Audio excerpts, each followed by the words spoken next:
Hello, I am Endlessness and welcome back to Final Fantasy VII Ever Crisis, and in this video I'd like to give a guide for the Trial of Ramuh EX3 battle.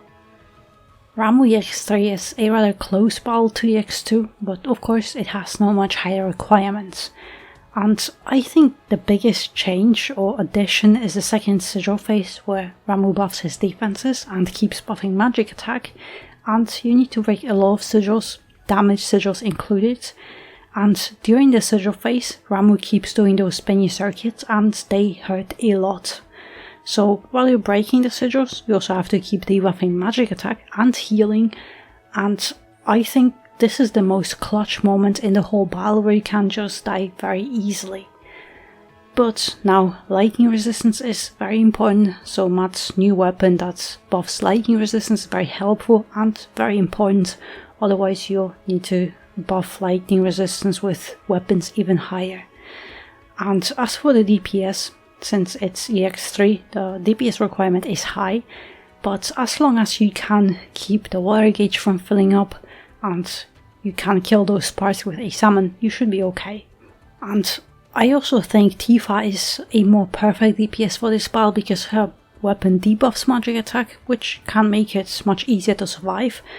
And she also has sigil boost slots, which will also make sigil phases much easier. But I have Sephiroth as DPS on my team with Barret and Matt, and Barret is here to provoke the boss with his limit break and then to lower water resistance and keep debuffing magic attack. And you really want a tank here because those single target thunder lances, they hit incredibly hard.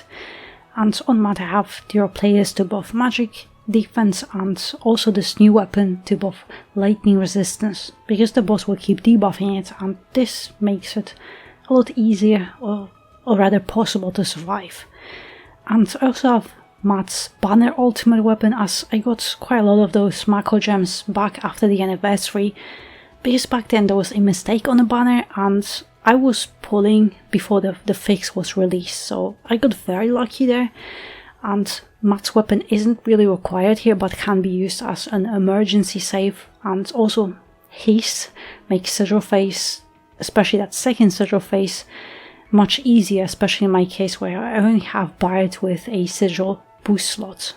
But also Barret's ultimate weapon, the banner ultimate weapon, would be amazing, especially for that sigil phase to make it much easier to survive.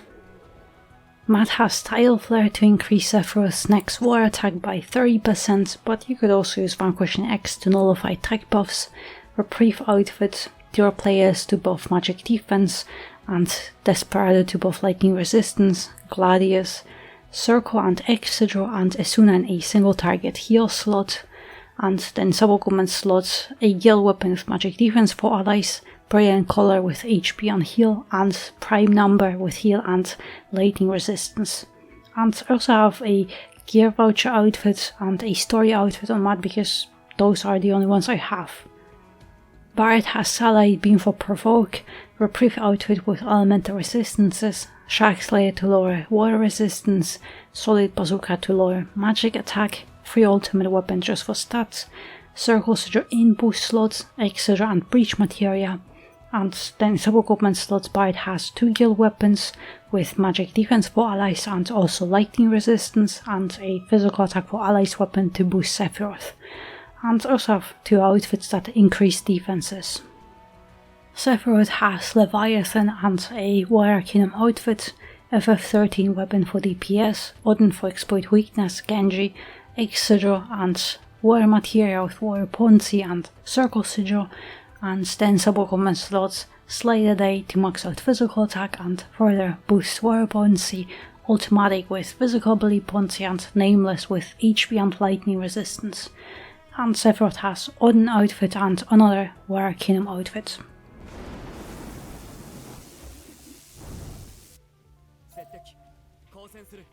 Alright, the battle is pretty much the same or very close to EX2, so the opening is the same, so wait a few seconds and then start buffing your defenses and also exploit weakness, and with Barret wait until Ramuh buffs his magic attack and then start debuffing it. And I'm just going to debuff it once more, because Ramuh buffs his magic attack again around halfway through this circle when it gets filled. And I only do it once to save AoE, because I only have Barret with a Circle Sigil boost slot, and the other two characters, they have no boost slot. So that I can save a little bit more AB for the Sigil phase. But now when you see Ramuh doing this animation, then you can already start pressing buttons. And I'm also going to attack with Sephiroth, mainly to just keep this gauge from filling up, because the second Ramuh fills it up completely, it's game over. Alright, one more time, and now Barret, and it should be fine. And also, I always try to time it so that, at least with Sephiroth, I attack the boss already during the stagger. So you can press the weapon animation first and then quickly press the sigil to break it, because Sephiroth has interruption mastery, so he does more damage during the sigil phase. And use the summon to get rid of those sparks, but I recommend save Satellite Beam for a little bit later. It'll be a few more seconds. But now, those attacks, they always debuff your magic defense, and I recommend wait until those two circuits that they are over and then press Satellite Beam for provoke, because after this you'll attack a single target, do a charged single target attack, so that you have provoke and Barret hits targets. But also Satellite Beam buffs your magic defense with +2, so it is much easier to recover and get that magic defense buff active. And now is that Thunderlance.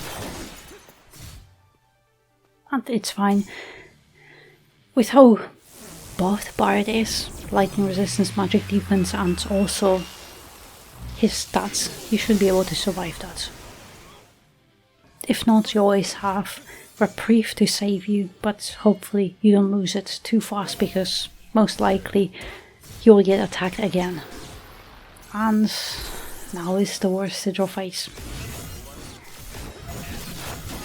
I was hoping I could get that attack off before it begins, but now just try to survive and try to keep magic attack debuffed and switch on those spinny things.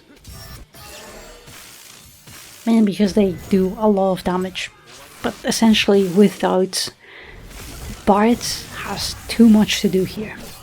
Because he is the only one with a sigil phase, he has to keep debuffing magic attack, breaking diamond sigils, and also circle sigil, because he can break 5 instead of 3. So it's not an ideal team, and I really think T5 has it there because of that sigil boost slot, so you break those sigils much faster, and I have to sweat here to just survive. So that's why I just prioritize breaking those sigils and staggering the boss instead of trying to get max damage bonus, because it is, at least I'm struggling here to get that gauge from fully filling up and also to be able to survive all those spinny things. But yeah, hopefully I can get off one more attack, this amplified attack, and this will make up for a little bit of damage, so that's fine. Even though I kind of screwed up, because I don't know if I could have done better, but at least during the stagger I could have lowered Warrior Pointy faster. But it's fine, you can still manage to do it, but it's the same thing now.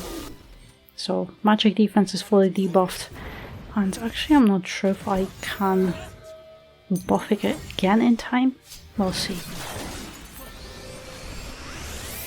Depends on if I can get out of this last animation off, which I don't think I can. Yeah, it didn't connect. But it's fine, at least with those stats, I still should be safe. Yeah. That lightning resistance buff, it definitely helped. Alright, heal. And back to doing damage. But really, this second sigil phase, I don't know what they were thinking. I really think with T5 it is much easier because you break those sigils so much faster. But also, I know Bard is going to get tired, so I need to provoke because I think it expired. Oh, sure off. Oh no, it actually did expire now, so I did it too fast, but Ramuh normally finds the target a few seconds earlier, so he already had him, luckily, but that was a little bit sloppy. But also, it would be nice if they updated the UI so we can see all the buffs on or debuffs on the characters all the time. Not that they are switching pages and there are a few seconds that we can't see what buffs we have. But this should be fine. It's just the same Thunderlands over again.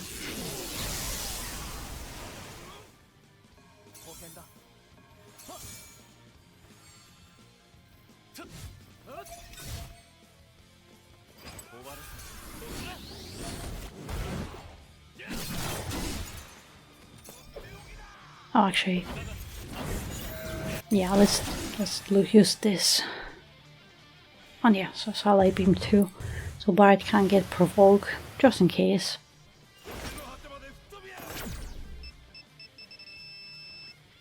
But really, Ramuh is mostly just repeating the phases.